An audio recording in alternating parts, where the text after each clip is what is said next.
ನಾವು ಕಾರ್ಯಕ್ರಮವನ್ನು ಮುಂದುವರಿಸೋಣ. ದೀಪದಿಂದ ದೀಪವನ್ನು ಹಚ್ಚಿ ಅಜ್ಞಾನದಿಂದ ಬೆಳಕಿನಡೆಗೆ ನಡೆಸಿ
ಶಾಲೆಯಲ್ಲಿ ವಿದ್ಯಾಭ್ಯಾಸ ಮಾಡಿರುತ್ತೇನೆ.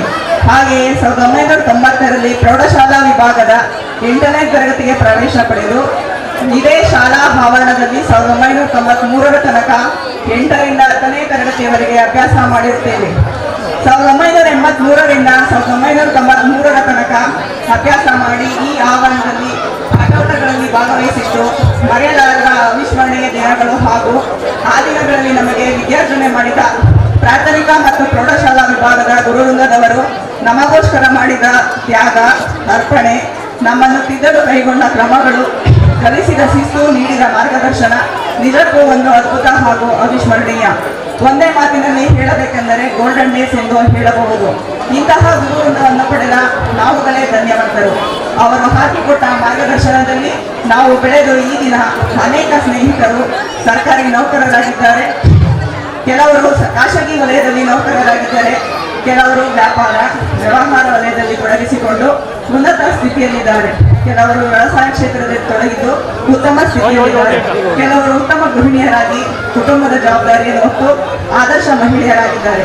6 ತಿಂಗಳ ಹಿಂದೆ ನನ್ನ ಅನೇಕ ಸ್ನೇಹಿತರು ಒಂದು ಕಡೆ ಸೇರಿ ನಾವುಗಳು ಈ ಸ್ಥಿತಿಗೆ ಬರಲು ಕಾರಣರಾದ ಗುರುವೃಂದದವರನ್ನು ಗೌರವಿಸಬೇಕೆಂದು ತೀರ್ಮಾನಿಸಿ ತದನಂತರ ನನ್ನ ಬಾಲ್ಯದ ಎಲ್ಲ ಗೆಳತಿಯರನ್ನು ಸೇರಿಸಿ ಚರ್ಚಿಸಿ ಸುತ್ತಲಿನ ಎಲ್ಲ ಗ್ರಾಮಗಳ ಸ್ನೇಹಿತರ ಮೊಬೈಲ್ ಸಂಖ್ಯೆಗಳನ್ನು ಸಂಗ್ರಹಿಸಿ ಕಾರ್ಯಕ್ರಮದ ವಿಷಯದ ಬಗ್ಗೆ ಮನವರಿಕೆ ಮಾಡಿದಾಗ ಅವರುಗಳೆಲ್ಲ ಒಮ್ಮತದಿಂದ ಒಪ್ಪಿ ತಮ್ಮ ತನು ಮನ ಧನವನ್ನು ಅರ್ಪಿಸುತ್ತೇವೆಂದು ತಿಳಿಸಿ ಅದರಂತೆ ಸಹಕಾರ ನೀಡಿರುತ್ತಾರೆ.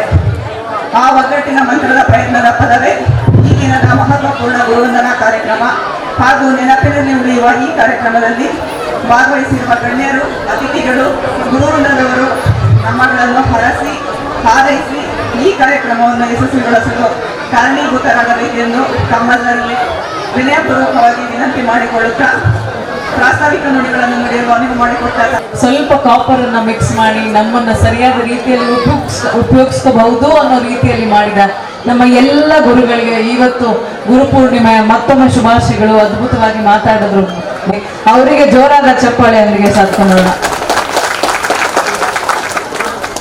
ಇಂದು ಗುರುವಂದನಾ ಕಾರ್ಯಕ್ರಮ ಹಾಗೂ ಈ ಒಂದು ಸ್ನೇಹ ಸಮ್ಮಿಲನ. ಗು ಅಂದ್ರೆ ಕತ್ತಲೆ, ರು ಅಂದ್ರೆ ಹೋಗಲಾಡಿಸುವಂಥದ್ದು. ಮಕ್ಕಳಲ್ಲಿರುವ ವಿದ್ಯಾರ್ಥಿಗಳಲ್ಲಿರುವಂತಹ ಕತ್ತಲೆಯನ್ನ ಹೋಗಲಾಡಿಸಿ ಅವರ ಬದುಕನ್ನ ಬೆಳೆಯುವಂತಹ ಗುರುಗಳು ನಮ್ಮ ಮುಂದಿದ್ದಾರೆ. ಅವರಿಗೆ ಸನ್ಮಾನ ನಡೀತಾ ಇದೆ. ನಿಜಕ್ಕೂ ಇದು ಒಂದು ಆದರಣೀಯವಾದಂತಹ ಒಂದು ಸನ್ಮಾನ, ಆದರಣೀಯವಾದಂತಹ ಕೆಲಸ ಅಂತ ನಾನು ಅದನ್ನು ಭಾವಿಸ್ತೀನಿ. ನನಗೆ ಈ ಸಂದರ್ಭದಲ್ಲಿ ಒಬ್ಬ ಶಿಕ್ಷಣ ತಜ್ಞ ಸಾಕ್ರೆಟಿಸ್ ನೆನಪಾಗ್ತಾನೆ. ಸಾಕ್ರೆಟಿಸ್ನ ಶಿಷ್ಯ ಪ್ಲೇಟೋನ ಶಿಷ್ಯ ಅರಿಸ್ಟಾಟಲ್ನ ಶಿಷ್ಯ ಅಲೆಕ್ಸಾಂಡರ್ ನಿಮಗೆಲ್ಲ ಗೊತ್ತಿರೋ ವ್ಯಕ್ತಿನೇ. ಅವನು ಚಕ್ರವರ್ತಿ ಆಗಿರ್ತಾನೆ. ಹಾಗೆ ಅವನು ಅತ್ಯಂತ ಸಂಪತ್ ಭರಿತವಾದಂಥ ವ್ಯಕ್ತಿ, ಸಾಮ್ರಾಜ್ಯವನ್ನ ವೈಭೋಗದಿಂದ ನಡೆಸ್ತಾ ಇರ್ತಾನೆ. ಆದರೆ ಅವರಿಗೆ ತನ್ನ ಗುರುವಾದಂಥ ಅರಿಸ್ಟಾಟಲ್ ಮೇಲೆ ಅತ್ಯಂತ ಅಪಾರವಾದಂತಹ ಭಕ್ತಿ ಗೌರವ ಇರುತ್ತೆ. ಇದನ್ನು ನೋಡಿದಂತಹ ಅವನ ಮಿತ್ರ ಕಲ್ತಾನೆ, ನಿನ್ನ ತಂದೆ ಇಷ್ಟೊಂದು ನಿನಗೆ ಎಲ್ಲ ಅವಕಾಶವನ್ನು ಮಾಡಿಕೊಟ್ಟಿದ್ದಾನೆ, ಸಂಪತ್ತಿದೆ, ಎಲ್ಲ ಇದೆ. ಆದರೆ ನೀನು ತಂದೆಗಿಂತ ಒಂಚೂರು ಹೆಚ್ಚು ನೀನು ನಿನ್ನ ಗುರುವಾದಂಥ ಅರಿಸ್ಟಾಟಲ್ನ ನೀನು ಭಕ್ತಿಯಿಂದ ನೋಡ್ತಿಯಲ್ಲ, ಪ್ರೀತಿಸ್ತಿಯಲ್ಲ, ಗೌರವದಿಂದ ನೋಡ್ತಿಯಲ್ಲ, ಯಾಕೆ ಅಂತ ಕೇಳ್ತಾನೆ. ಆಗ ಅವನು ಅಲೆಕ್ಸಾಂಡರ್ ಒಂದು ಮಾತು ಹೇಳ್ತಾನೆ, ನನ್ನ ತಂದೆ ನನ್ನನ್ನ ಆಕಾಶದಿಂದ ಭೂಮಿಗೆ ತಂದಿದ್ದಾನೆ, ಆದರೆ ನನ್ನ ಗುರು ಅರಿಸ್ಟಾಟಲ್ ಈ ಭೂಮಿಯಿಂದ ಆಕಾಶದ ಎತ್ತರಕ್ಕೆ ಬೆಳೆಯುವಷ್ಟು ನನ್ನನ್ನು ಈ ರೂಪಿಸಿದ್ದಾರೆ. ಆದ್ದರಿಂದ ನನ್ನ ಗುರುವಿಗೆ ನಾನು ಹೆಚ್ಚಿಗೆ ಒಂದು ಗೌರವವನ್ನು ನೀಡ್ತೀನಿ ಅಂತ ಹೇಳ್ತಾರೆ. ಗುರುವು ಸಂಪತ್ತು ಕೊಟ್ಟಿದ್ದಾನೆ, ತಂದೆಯೂ ಸಂಪತ್ತು ಕೊಟ್ಟಿದ್ದಾನೆ. ಆದರೆ ತಂದೆ ಕೊಟ್ಟಿರುವಂಥ ಸಂಪತ್ತು ನಶ್ವರವಾದದ್ದು. ಕಳ್ಳರು ಕದಿಬಹುದು ಅಥವಾ ಅಣ್ಣ ತಮ್ಮಂದಿರು ದಾಯಾದಿಗಳು ಕೇಳ್ಬೋದು. ಆದರೆ ನನ್ನ ಗುರು ಕೊಟ್ಟಂತಹ ವಿದ್ಯೆ ಅದು ಹೃದಯದಲ್ಲಿ ಬಚ್ಚಿಟ್ಟಿದ್ದೀನಿ. ಅದು ಯಾರಿಂದಲೂ ಅದು ಕಲಿಯೋಕ್ಕಾಗಲ್ಲ, ಯಾರು ಪಾಯ್ಕೊಳ್ಳೋಕ್ಕಾಗಲ್ಲ. ಇಂತಹ ಒಂದು ಗುರುವನ್ನು ಯಾವತ್ತೂ ನಾನು ನನ್ನ ಹೃದಯದಲ್ಲಿಟ್ಟು ಊಹಿಸ್ತೀನಿ. ಅಂಥ ಗುರುವಂದರ ಕಾರ್ಯಕ್ರಮವನ್ನು ನೀವೆಲ್ಲ ಹಮ್ಮಿಕೊಂಡಿದ್ದೀರಾ. ನಿಜವಾಗಿ ನೀವು ಮಾಡ್ತಾ ಇರುವಂತಹ ಸರ್ಕಾರಿ ಪ್ರೌಢಶಾಲೆ ಶಿಕ್ಷಕರು ಮಕ್ಕಳು ಮಾಡ್ತಾ ಇರುವಂತಹ ಒಂದು ಕಾರ್ಯಕ್ರಮ ನಿಜವಾಗಿಯೂ ಅದು ಹೆಮ್ಮೆ ತರುವಂಥದ್ದು. ಹಾಗೆ ಆ ಗುರುಗಳು ಇಲ್ಲಿ ಇದ್ದಾರೆ, ಅವರಿಗೂ ಈ ಒಂದು ಕ್ಷಣ ಅವಿಸ್ಮರಣೀಯವಾದ ದಿನ ಆಗುತ್ತೆ. ಅವರ ಜೀವನದಲ್ಲಿ ಇನ್ನೇನು ಬೇಡದಿಲ್ಲ. ನಮ್ಮ ವಿದ್ಯಾರ್ಥಿಗಳು ಇಷ್ಟೊಂದು ಗೌರವ ಕೊಟ್ಟಿದ್ದಾರಲ್ಲ, ಈ ಗೌರವವೇ ಅವರ ಒಂದು ಜೀವನದಲ್ಲಿ ಮರೆಯಲಾಗದ ಕ್ಷಣ ಆಗುತ್ತೆ. ಅವರ ಕಷ್ಟಕ್ಕೆ ತೃಪ್ತಿ. ಹೇಗೆ ಅಂದರೆ ಒಂದು ತಾಯಿ ಹೃದಯ ಮತ್ತು ಒಂದು ಗುರು ಹೃದಯ ಒಂದೇ ಅಂತ ಹೇಳ್ಬೋದು. ತಾಯಿ ತನ್ನ ಎಷ್ಟೇ ಎತ್ತರಕ್ಕೆ ಬೆಳೆದರೂ ಸಹ ಇನ್ನೂ ಎತ್ತರಕ್ಕೆ ಬೆಳೆಯಲಿ ಅಂತ ಆಶಿಸ್ತಾಳೆ ಹೊತ್ತು ಹೊಟ್ಟೆ ಕಿತ್ಕೊಡೋದಿಲ್ಲ. ಹಾಗೆ ಗುರು ಸಹ ತಾನು ಯಾವ ಸ್ಥಿತಿಯಲ್ಲಿ ತನ್ನ ವಿದ್ಯಾರ್ಥಿಗಳು ತುಂಬ ಎತ್ತರದ ಮಟ್ಟಕ್ಕೆ ಬೆಳೆಯಲಿ ಒಂದು ಮಹತ್ವ, ಇಂಥ ಒಂದು ಅವಕಾಶವನ್ನ ಮಾಡಿಕೊಟ್ಟಿದ್ದಕ್ಕೆ 1993ನೇ ಸರ್ಕಾರಿ ಪ್ರೌಢಶಾಲೆ ವಿದ್ಯಾರ್ಥಿಗಳಿಗೆ ಮತ್ತೊಮ್ಮೆ ನಾನು ಧನ್ಯವಾದಗಳನ್ನು ಹೇಳ್ತೀನಿ. ಇನ್ನು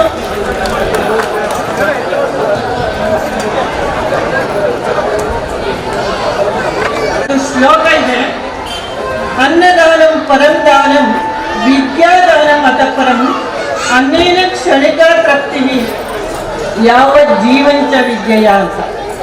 ಅನ್ನದಾನ ಮಾಡಿದ್ರೆ ಅದು ಮನುಷ್ಯನಿಗೆ ತೃಪ್ತಿ ಸಿಗುತ್ತೆ, ಆದರೆ ಕೇವಲ 5-6 ಗಂಟೆಗಳು ಮಾತ್ರ. ಆದರೆ ಗುರುವು ಮಾಡಿದಂಥ ದಾನ, ಅದು ವಿದ್ಯಾದಾನ ಅತ್ಯಂತ ಪವಿತ್ರವಾದದ್ದು.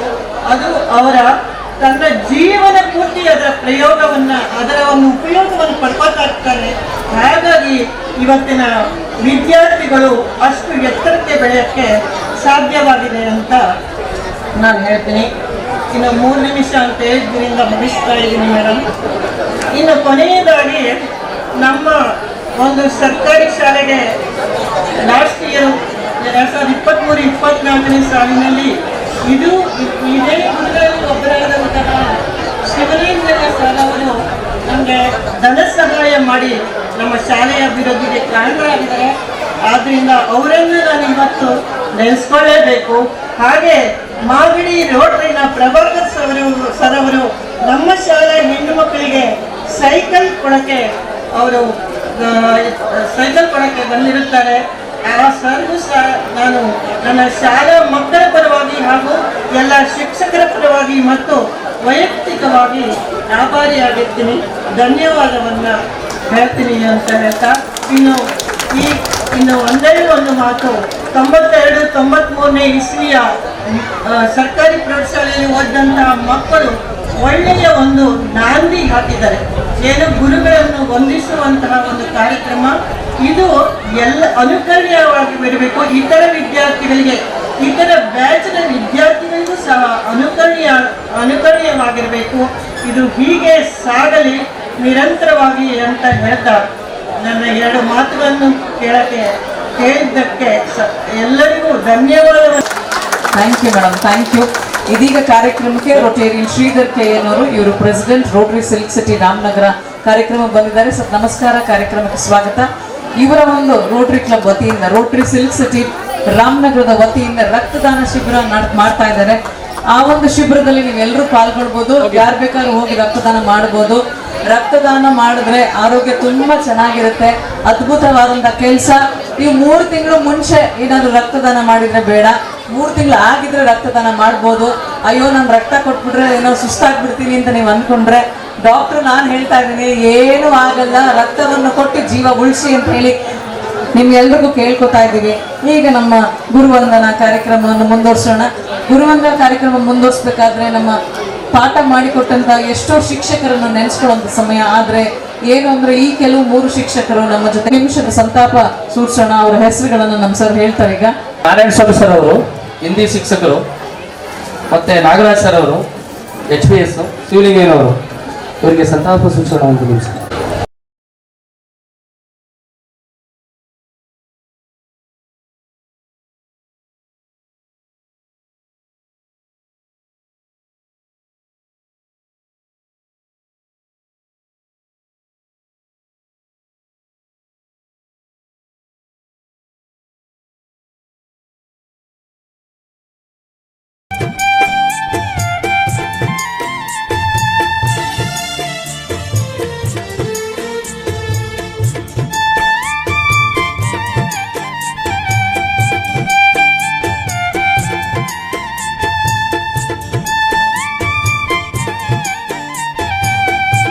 ಧನ್ಯವಾದಗಳು. ಗುರುಪೂರ್ಣಿಮೆಯ ಶುಭಾಶಯಗಳು. ನನಗೂ ಹೇಳಿದೆ, ನನಗೂ ಬಹಳಷ್ಟು ಬದುಕಲ್ಲಿ ವಿಚಾರಗಳನ್ನು ಕಳಿಸ್ಕೊಟ್ಟಂತ ಒಬ್ರು ಗುರು ಹುಲಿಕಲ್ ನಟರಾಜ್ ಅವರು. ಅವರ ಒಂದು ವ್ಯಕ್ತಿ ಪರಿಚಯವನ್ನು ನಾವು ಎಲ್ಲರೂ ದಯಮಾಡಿ ವೇದಿಕೆಗೆ ತಿರುಗಿ ನೋಡಿ. ಸರ್ ಕಾಣಿಸ್ತಾರೆ, ಅವರ ಹಿಂದೆ ಅವರ ವ್ಯಕ್ತಿ ಪರಿಚಯ ಕಾಣಿಸುತ್ತೆ. ಅವರಿಗೆ ಜೋರಾದ ಚಪ್ಪಾಳೆ, ಅವ್ರು ಮಾಡಿದಂಥ ಕೆಲಸಗಳನ್ನ ನಾವು ಇಮ್ಯಾಜಿನ್ ಮಾಡೋಕ್ಕಾಗಲ್ಲ. ಮತ್ತಷ್ಟು ಮಗದಷ್ಟು ಶಕ್ತಿ ದೇವರು ಅವ್ರು ಕೊಡ್ಲಿ ಅನ್ಸುತ್ತೆ. ಸರ್ಗೆ ಕೈ ಮಾಡಿ ಜೋರಾಗಿ.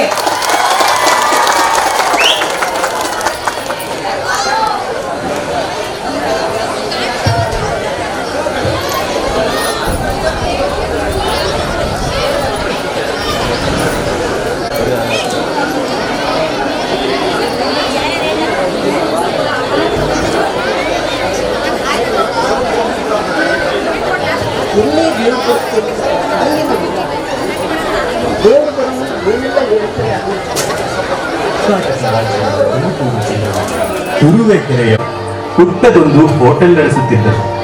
ಬಾಲಕ ನಟರಾಜ ಓದಿನ ಜೊತೆಗೆ ತಾಯಿಗೂ ಸಹಾಯ ಮಾಡುತ್ತಿದ್ದರು. ಇಡೀ ನನ್ನ ಕುಟುಂಬ ದೈವಭಕ್ತ ಬಡತನದ ಬೇಗಿಯಲ್ಲೂ ಕೂಡ ಸಂತೋಷಕ್ಕೆ ಕೊಡ್ತೇವೆ. ಎಲ್ಲೇ ದೇವ್ರು ಬರುತ್ತೆ ಅಂದರೆ ಅಲ್ಲಿ ನಮ್ಮಮ್ಮ ಹೋಗ್ತೇವೆ. ದೇವ್ರು ಬರೋನು ಏನೆಲ್ಲ ಹೇಳ್ತಾರೆ ಅದನ್ನು ಕೇಳ್ತಾ ಇದ್ದಾರೆ. ನಾನು 6ನೇ ಕ್ಲಾಸಲ್ಲಿ ವ್ಯಾಸಂಗ ಮಾಡ್ತಾ ಇದ್ದಾಗ ದೇವರು ನಿಜವಾಗ್ಲೂ ಬಂದು ಮನುಷ್ಯನ ಮೇಲೆ ಈ ರೀತಿ ದೈಹಿಕ ಹಲ್ಲೆ ಮಾಡ್ಲಿಕ್ಕೆ ಸಾಧ್ಯ ಆಗುತ್ತೆ ಅಂತ ಆ ಚಿಕ್ಕ ವಯಸ್ಸಿನಲ್ಲಿ ಯೋಚನೆ ಮಾಡೋದಂತ ಆಮೇಲೆ ನಡೀತಲ್ಲ ಆ ಘಟನೆ ನನ್ನ ಜೀವನವನ್ನೇ ಬದಲಾವಣೆ ಮಾಡ್ತಾರೆ. ಶಿಕ್ಷಣ ವೃತ್ತಿಯನ್ನು ಚಿಕ್ಕಂದಿನಿಂದಲೇ ಗೌರವಿಸುತ್ತಾ ಬಂದಿದ್ದ ನಟರಾಜ್ ಅವರು 1985ರಲ್ಲಿ ದೊಡ್ಡಬಳ್ಳಾಪುರದ ವಿವೇಕಾನಂದ ಕನ್ನಡ ಶಾಲೆಯಲ್ಲಿ ವಿಜ್ಞಾನ ಮತ್ತು ಗಣಿತ ಶಿಕ್ಷಕರಾಗಿ ಸೇವೆ ಸಲ್ಲಿಸಲು ಪ್ರಾರಂಭಿಸಿದರು. ವಿದ್ಯಾರ್ಥಿಗಳಿಗೆ ಜೀವನದಲ್ಲಿ ವಿಜ್ಞಾನದ ಅಳವಡಿಕೆ ಬಗ್ಗೆ ಮನಮುಟ್ಟುವಂತೆ ತಿಳಿಸುತ್ತಿದ್ದರು. ಬೆಳೆಯುವ ಪೈರು ಮೊಳಕೆಯಲ್ಲೇ ಎನ್ನುವಂತೆ ಶಿಕ್ಷಕ ನಟರಾಜ್ ಶೈಕ್ಷಣಿಕ ಕಾರ್ಯಕ್ರಮದ ಭಾಗವಾಗಿ ಮಾಡಬೇಕಿದ್ದ ಮನರಂಜನಾ ಕಾರ್ಯಕ್ರಮದಲ್ಲಿ ವೈಜ್ಞಾನಿಕ ತತ್ವಗಳನ್ನು ಉಪಯೋಗಿಸಿ ಕಾರ್ಯಕ್ರಮ ನೀಡಿದ್ದರು. ಅವರೊಳಗೆ ಹುದುಗಿದ್ದ ವೈಜ್ಞಾನಿಕ ಮನೋಭಾವನೆ ಅನಾವರಣವಾಯಿತು. ಜಿಲ್ಲಾ ಶಿಕ್ಷಕರ ಸಮಾವೇಶದಲ್ಲಿ ಸಹ ಶಿಕ್ಷಕರಿಗೆ ವಿಜ್ಞಾನದ ಪ್ರದರ್ಶನ ನೀಡಲು ಹುಲಿಕಲ್ ನಟರಾಜ್ ಅವರಿಗೆ ಅವಕಾಶ ಸಿಕ್ಕಿತು. ಇದು ನಟರಾಜರ ಜೀವನದಲ್ಲಿ ಅತ್ಯಂತ ದೊಡ್ಡ ತಿರುವಿಗೆ ನಾಂದಿಯಾಯಿತು. ಪ್ರಗತಿಪರ ಚಿಂತನೆ ಹುಟ್ಟು ಹಾಕಲು ಕೇವಲ ಶಾಲಾ ಕಾಲೇಜುಗಳ ಪ್ರಯೋಗಾಲಯಗಳಿಗೆ ಮಾತ್ರ ಸೀಮಿತವಾಗಿದ್ದ ವಿಜ್ಞಾನವನ್ನು ಜನಸಾಮಾನ್ಯರ ಜೀವನಕ್ಕೆ ಅಳವಡಿಸುವ ಪ್ರಾವೀಣ್ಯತೆಯು ಹುಲಿಕಲ್ ನಟರಾಜ್ ಅವರಿಗೆ ಕರಗತವಾಗಿತ್ತು. ಪವಾಡ ಬಯಲು ಕಾರ್ಯಕ್ರಮಗಳು ಮಕ್ಕಳಲ್ಲಿ, ಹಿರಿಯರಲ್ಲಿ ಹಾಗೂ ಪ್ರಾಧ್ಯಾಪಕರಲ್ಲಿ ವೈಜ್ಞಾನಿಕ ಚಿಂತನೆ ಮೂಡಿಸುವಲ್ಲಿ ಯಶಸ್ವಿಯಾದವು.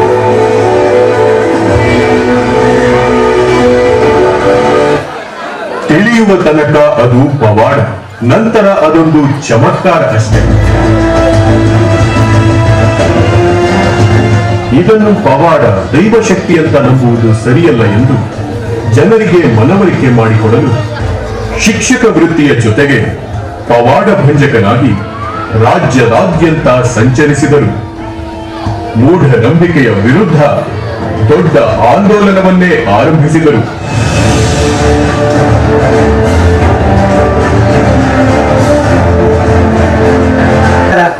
ಮಾತಾಡಿ ನಮಸ್ಕಾರ. 93ನೇ ವರ್ಷದ ಜ್ಞಾಪಕ ಬರಬೇಕು. ಜೋರಾಗಿ ಹೇಳಿ ನಮಸ್ಕಾರ. ವೇದಿಕೆಯ ಮೇಲೆ ಘನವೆತ್ತ ದಯವಿಟ್ಟು ಯಾರು ಆ ಮಕ್ಕಳನ್ನ ಒಂಚೂರು ಸಮಾಧಾನ.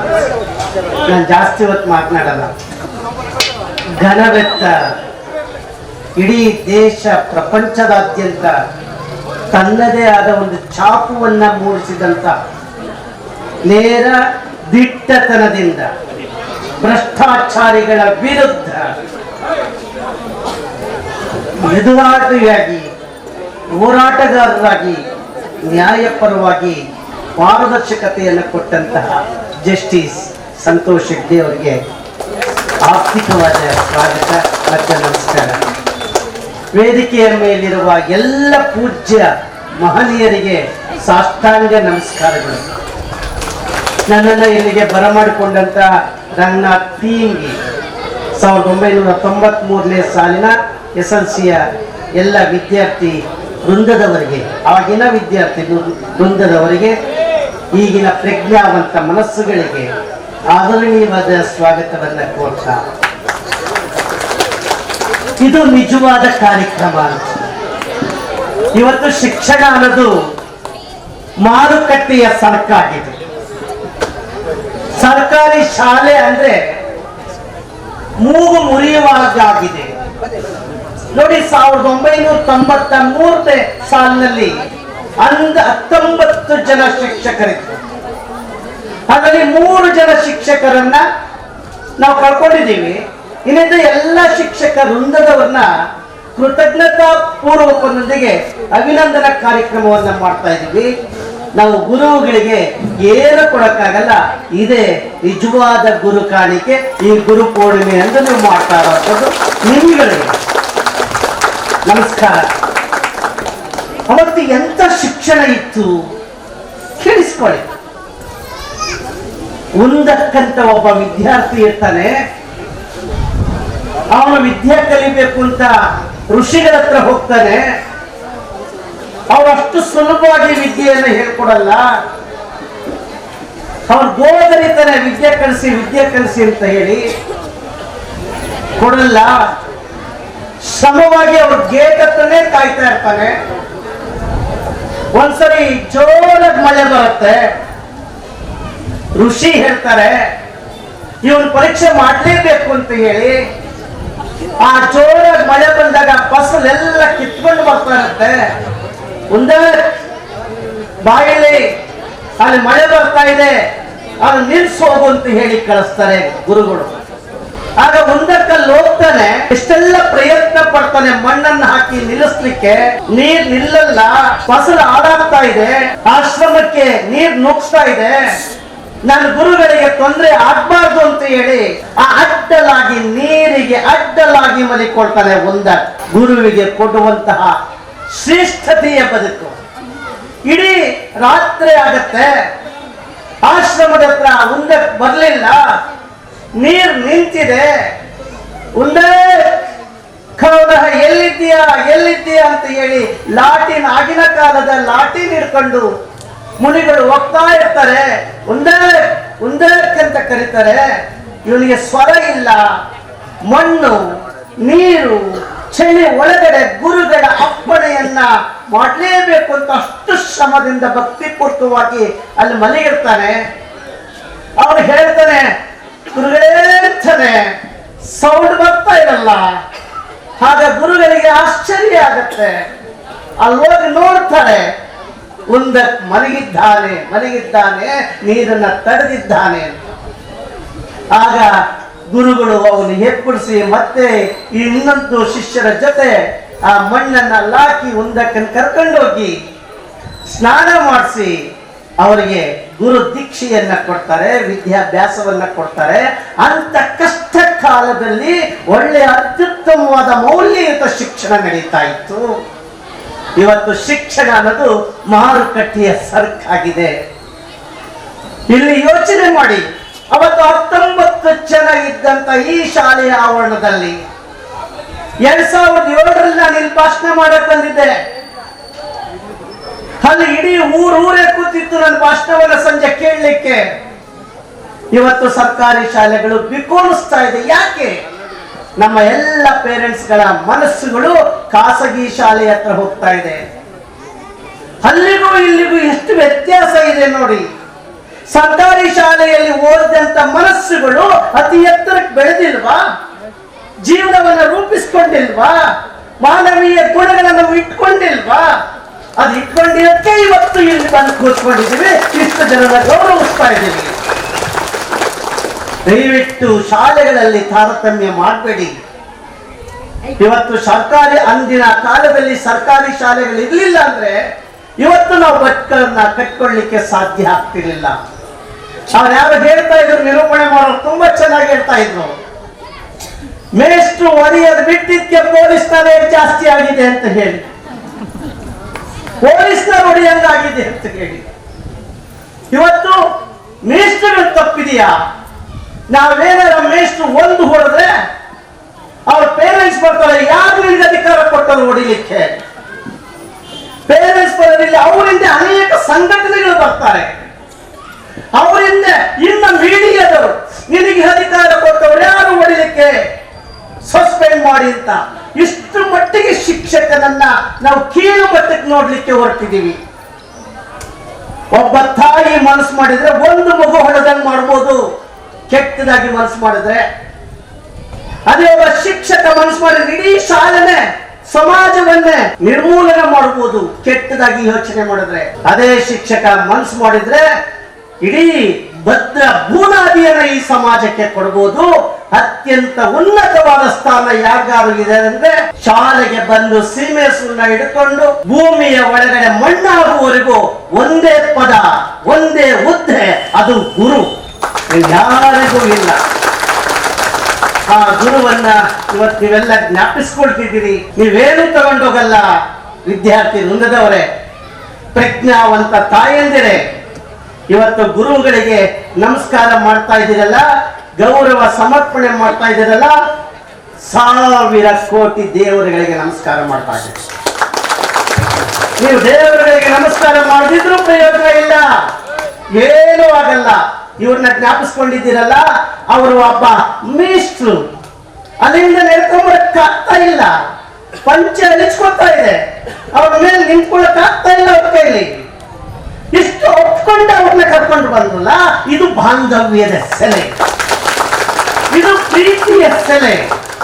ಆ ಸೆಲೆಯ ಬಲೆಯಲ್ಲಿ ಈ ಒಂದು ಅದ್ಭುತವಾದ ಕಾರ್ಯವನ್ನ ಮಾಡ್ತಾ ಇರೋದ್ರಿಂದ ನಾನಂತೂ ನಿಮ್ಗೆಲ್ಲರಿಗೂ ನಮಸ್ಕಾರ ಮಾಡ್ತೇನೆ. ಶಿಕ್ಷಕರೇ, ನನಗೆ ಮಾತನಾಡ್ಲಿಕ್ಕೆ ಬರಲ್ಲ, ಆದ್ರೆ ನಾನು ಪ್ರಾಕ್ಟಿಕಲ್ ಆಗಿ ಮಾತನಾಡುವಂತಹ ಮನುಷ್ಯ. ಅನೇಕ ಸಲ ಇದೇ ಊರಲ್ಲಿ ಸುತ್ತಮುತ್ತ ಹೋಗಿದ್ದೀನಿ, ದೇವ್ರು ನುಡಿಕೊಂಡು. ಇದೇ ಕಣ್ವ ಜಲಾಶಯದಲ್ಲಿ ಅವನ್ಯಾರೋ ದೆವ್ವ ಇದೆ ಅಂತ ಹೇಳಿದ್ದನ್ನು ಹುಡಿಕೊಂಡು ಬಂದಿದ್ದೀನಿ. ಕಾಣದ ದೆವ್ವಗಳು ಈ ಪ್ರಪಂಚದಲ್ಲಿಲ್ಲ, ಕಾಡುವ ಮನುಷ್ಯ ದೆವ್ವಗಳಿವೆ. ಅವ್ರ ಬಗ್ಗೆ ನಾವು ಹುಷಾರಾಗಿರೋಣ. ಡಿಯರ್ ಪೇರೆಂಟ್ಸ್, ಇವತ್ತು ನೀವು ಮಕ್ಕಳಿಗೆ ಏನೂ ಕೊಡಬೇಡಿ, ಮಕ್ಕಳಿಗೆ ಆಸ್ತಿ ಮಾಡಬೇಡಿ, ಮಕ್ಕಳಿಗೆ ಎಜುಕೇಶನ್ ಕೊಡಿಸಿ ಸಾಕು. ಮಕ್ಕಳು ಇವತ್ತು ಎತ್ತ ದಾರಿಗೆ ಹೋಗ್ತಾ ಇದೆ. ಇವತ್ತು ಕಾಲೇಜ್ ಮೈದಾನಕ್ಕೆ ಬರ್ತಾ ಇದೆ, ಅನೇಕ ವಸ್ತುಗಳು ಮನೆಯ ಬಾಗಿಲಿಗೆ ಬರ್ತಾ ಇದೆ. ನಮ್ಮ ಮಕ್ಕಳು ಮನಸ್ಸು ಎತ್ತಲು ಹೋಗ್ತಾ ಇದೆ. ಡಿಯರ್ ಪೇರೆಂಟ್ಸ್, ನಿಮ್ಮ ಮಕ್ಕಳಿಗೆ 5 ಸಿಗಳಿಂದ ದೂರ ಇರಿಸಿ, ನಿಮ್ಮ ಮಕ್ಕಳು ಪಾವನರಾಗ್ತಾರೆ. 1 ಸಿ, ಸೆಲ್ ಫೋನ್ ಬಿಡಿಸಿ ಮೊದಲು ಮಕ್ಕಳಿಂದ. 2ನೇ ಸಿ, ಚಾಟಿಂಗ್ ಮಾಡೋ ಬಿಡಿಸಿ ಮಕ್ಕಳಿಂದ. 3ನೇ ಸಿ, ತಾಯಂದಿರ ಕೇಬಲ್ ಕಿತ್ತಾಕಿ ಮೊದಲು ಮಕ್ಕಳ ಮುಂದೆ. 4ನೇ ಸಿ, ಕೆಟ್ಟ ಸಿನಿಮಾಗಳಿಂದ ದೂರ ಇರಿಸಿ. 5ನೇ ಸಿ, 11 ಜನ ದಾಂಡಿಗರು ಆಡುವ 12,000 ಸೋಮಾರಿಗಳು ನೋಡುವ ಕ್ರಿಕೆಟ್ ನ ಅವಾಯ್ಡ್ ಮಾಡಿಸಿ. ತಾಯಂದಿರ, ಅಮ್ಮ ಎಷ್ಟೊತ್ತು ಹೇಳ್ಬೇಕು ನನಗೆ ಭಾಷಣ. ತಾಯಂದಿರ ಯೋಚನೆ ಮಾಡಿ, ಮನೆ ಹಾಳಾದ ಧಾರಾವಾಹಿ ನೋಡ್ತಾ ಇದ್ದೀರಿ ಮನೆಯಲ್ಲಿ. ಮನೆ ಹಾಳಾದ ಧಾರಾವಾಹಿ, ಮನೆ ಹಾಳಾದ್ರೆ ಮನೆ ಕಟ್ಟಬಹುದು, ಮನಸ್ಸು ಹಾಳಾಗ್ತಾ ಇದೆ. ಇವತ್ತು ಧಾರಾವಾಹಿಗಳು ಹೇಗೆ ಮೌಢ್ಯತೆಗೆ ಕರ್ಕೊಂಡು ಹೋಗ್ತಾ ಇದ್ದಾರೆ ಯೋಚನೆ ಮಾಡಿ.